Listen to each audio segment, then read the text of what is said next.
우리 다 같이 사도신경 하시면서 우리의 신앙을 고백하겠습니다.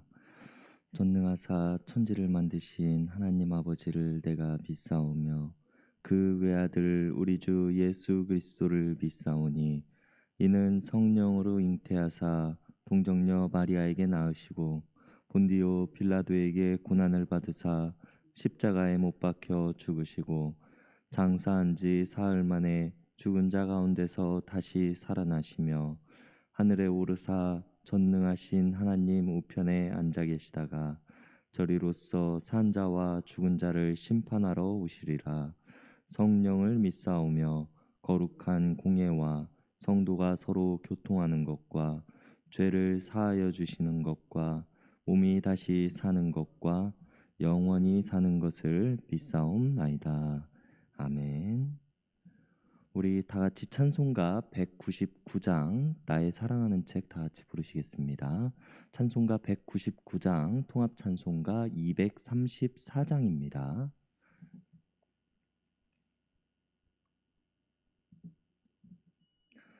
나의 사랑하는 책 비록 헤어졌으나 어머니의 무릎 위에 앉아서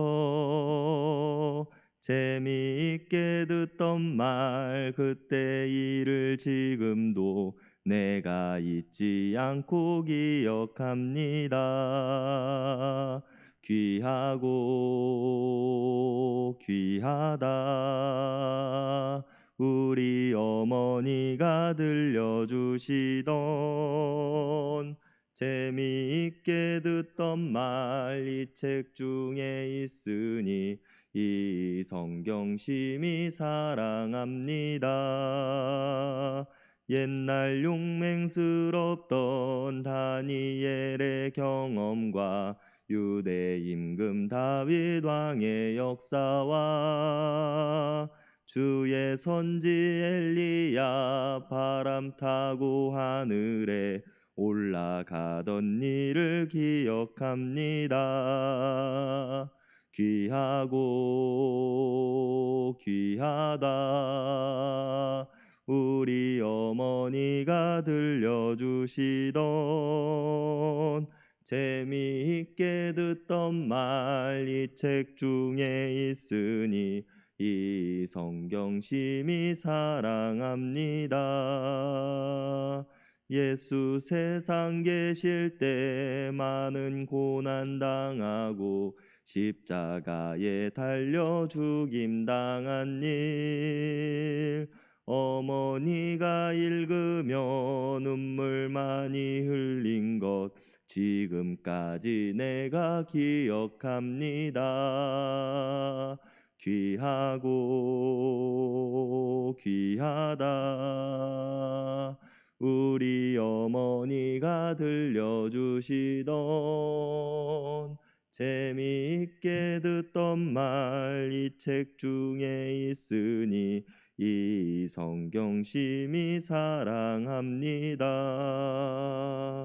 그때 일은 지나고 나의 눈에 와나오 어머니의 말씀 기억하면서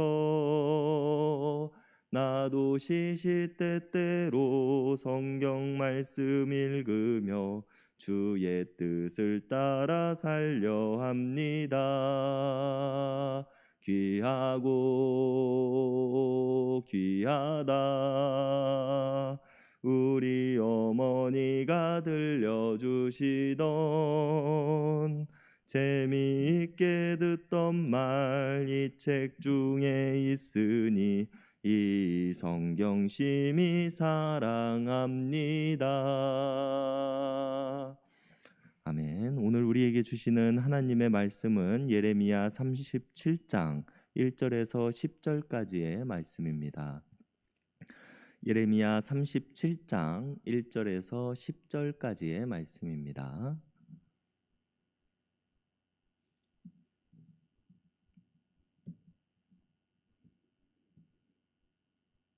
예레미야 37장 1절에서 10절까지의 말씀 우리 한 절씩 교독하시겠습니다. 요시야의 아들 시드기야가 여호와김의 아들 고니야의 뒤를 이어 왕이 되었으니 이는 바벨론의 느부갓네살 왕이 그를 유다 땅의 왕으로 삼음이었더라.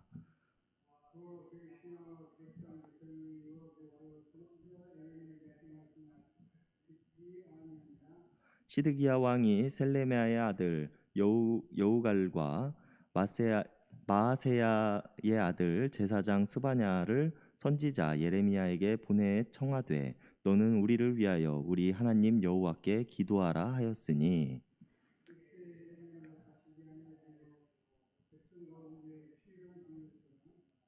바로의 군대가 애굽에서 나오매 예루살렘을 애워쌌던 갈대아인이 그 소문을 듣고 예루살렘에서 떠났더라.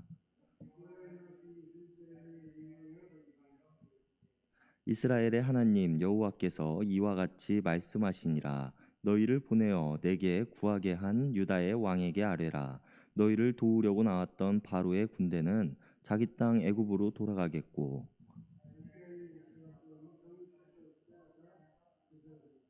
여호와께서 이와 같이 말씀하시니라. 너희는 스스로 속여 말하기를 갈대아인이 반드시 우리를 떠나리라 하지 말라. 그들이 떠나지 아니하리라. 가령 너희가 너희를 치는 갈대아인의 온 군대를 쳐서 그 중에 부상자만 남긴다 할지라도 그들이 각기 장막에서 일어나 이 성을 불사르리라. 아멘. 바벨론의 왕 느부갓네살은 남유다의 왕이었던 여호야김을 폐위시키고 그 자리에 자신들의 입맛에 맞는 시드기야를 남유다의 왕의 자리에 앉힙니다. 어제 새벽에 우리가 살펴보았듯이 여호야김은 하나님의 말씀을 불에 태워버릴 정도로 하나님께 순종하지 않았던 왕이었던 반면 시드기야는 여호야김 정도의 모습을 보이지는 않았지만 그 또한 하나님께 온전히 순종하던 왕은 아니었다는 것을 우리가 오늘 본문을 통해서 살펴볼 수 있는데요. 이미 남유다의 왕을 자신들의 마음대로 바꿀 수 있을 정도의 영향을 끼치는 바벨론의 느부갓네살 왕이었으며 하나님의 말씀에 따라서 바벨론에 항복해야 할 것을 이야기하는 예레미야였지만 시드기야와 남유다의 사람들은 여전히 애굽을 통해 자신들이 구원받을 수 있을 것이라고 생각을 했습니다. 그렇기에 이들은 오늘 본문 2절에서 이야기를 하고 있는 것처럼 여전히 하나님의 말씀에 순종하지 않았다는 것을 우리가 알 수 있습니다. 그러나 당시 시대를 보면 애굽은 지는 해와 같은 나라였으며 바벨론은 뜨는 해와도 같은 나라였습니다. 과거에 영광된 모습을 지니고 있었던 애굽은 점점 쇠약해져 갔으며 바벨론은 또 다른 제국을 이루면서 자신들의 영토를 점점 넓혀가고 있는 나라였다는 것입니다. 애굽이 자신들을 바벨론으로부터 지켜줄 것이라고 믿고 있던 시드기야는 오늘 본문 3절에서 이야기를 하고 있는 것처럼 예레미야에게 제사장 스바냐를 보냈다고 이야기를 합니다. 그리고 예레미야를 통해 하나님께 기도해 달라는 것이 시드기야의 요구였습니다. 그런데 여기서 한 가지 의문이 생깁니다. 시드기야는 하나님의 뜻과는 반대로 애굽이 자신들을 지켜줄 것이라고 믿고 있었던 사람이었는데 왜 예레미야를 통해 하나님의 음성을 듣고자 하였을까 하는 것입니다.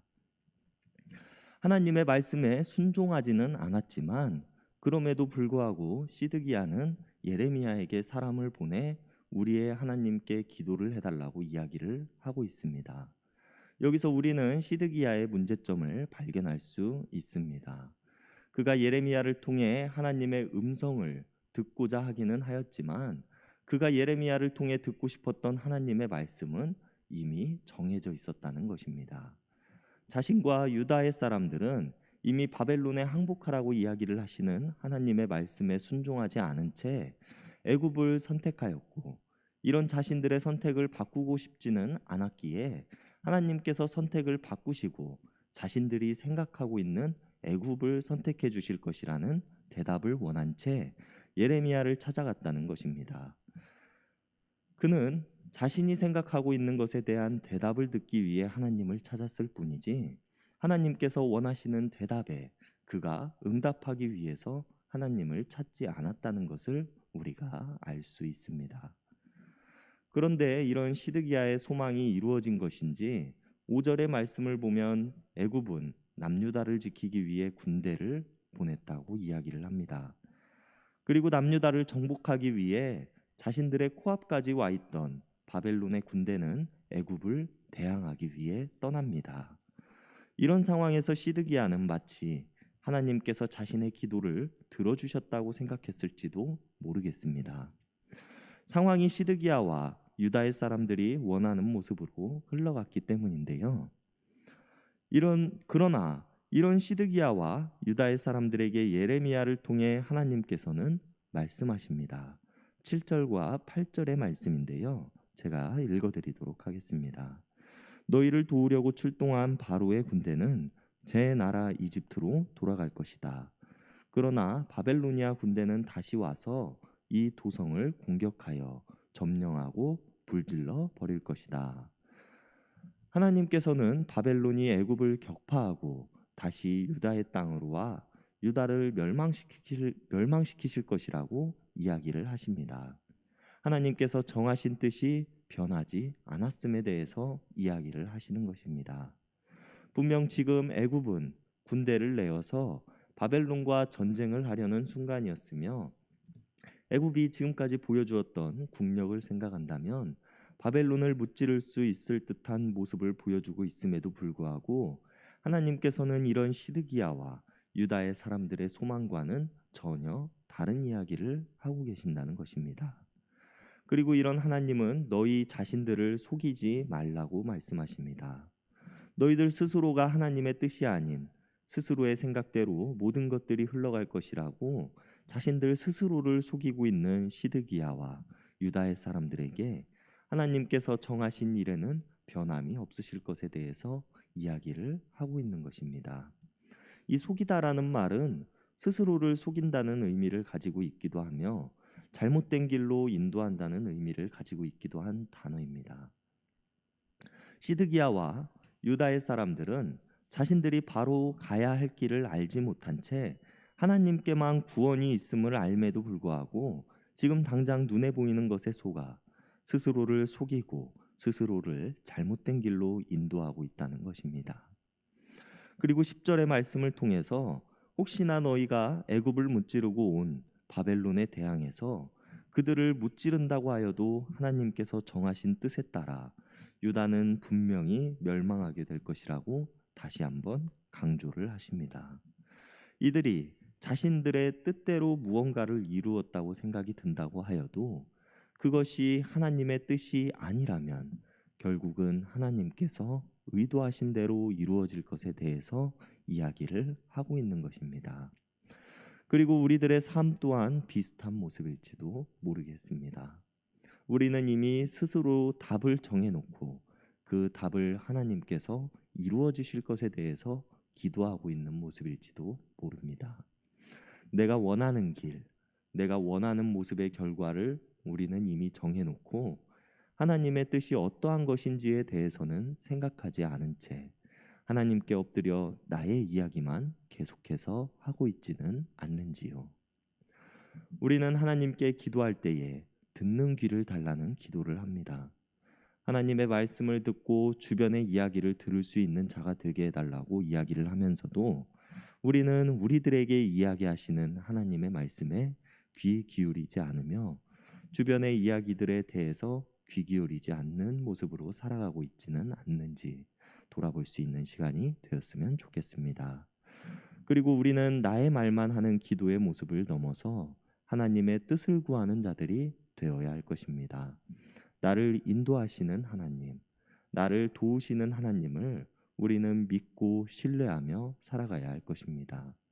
비록 지금 당장 나의 눈으로 보기에는 내 선택이 그리고 내가 원하는 길이 더욱 좋아 보이고 더 나은 길 같아 보인다고 하여도 그 길이 하나님께서 원하시는 길이 아니라면 우리가 하나님께 다시 묻고 돌이킬 수 있는 우리들이 되었으면 좋겠습니다. 기도하시겠습니다. 언제나 우리를 선한 길로 인도하시며 푸른 초장과 실만한 물가로 인도하시는 하나님, 우리가 가는 길이 어려워 보이고 힘겨워 보인다고 하여서 우리는 우리의 갈 길을 가지 못한 채 내가 원하는 길, 내가 바라는 길만을 바라보며 나아가고 있지는 않는지 돌아봅니다. 우리들의 어리석음을 불쌍히 보시고 우리가 마땅히 하나님의 인도하심을 따라 살아갈 수 있는 자들이 되게 하여 주시옵소서. 하나님께서 우리에게 하시는 말씀에 귀 기울일 수 있는 자들이 되게 하시고 나의 지혜가 아닌 하나님의 지혜를 구할 수 있는 자들이 되게 하여 주시옵소서. 우리 창현교회를 사랑하시는 하나님, 우리 교회의 모든 구성원들이 하나님의 선하신 길을 따라 한 마음으로 나아갈 수 있도록 도와주시고 항상 건강하며 항상 서로를 사랑하는 마음으로 나아갈 수 있도록 도와주시옵소서. 이 시간 우리의 기도를 들으시며 도우심을 믿습니다. 사랑의 예수님의 이름 받들어 간절히 기도드렸습니다. 아멘. 이 시간 우리 개인을 위한 기도, 교회를 위한 기도, 이웃을 위한 기도, 세상을 위한 기도 하는 시간 갖도록 하겠습니다.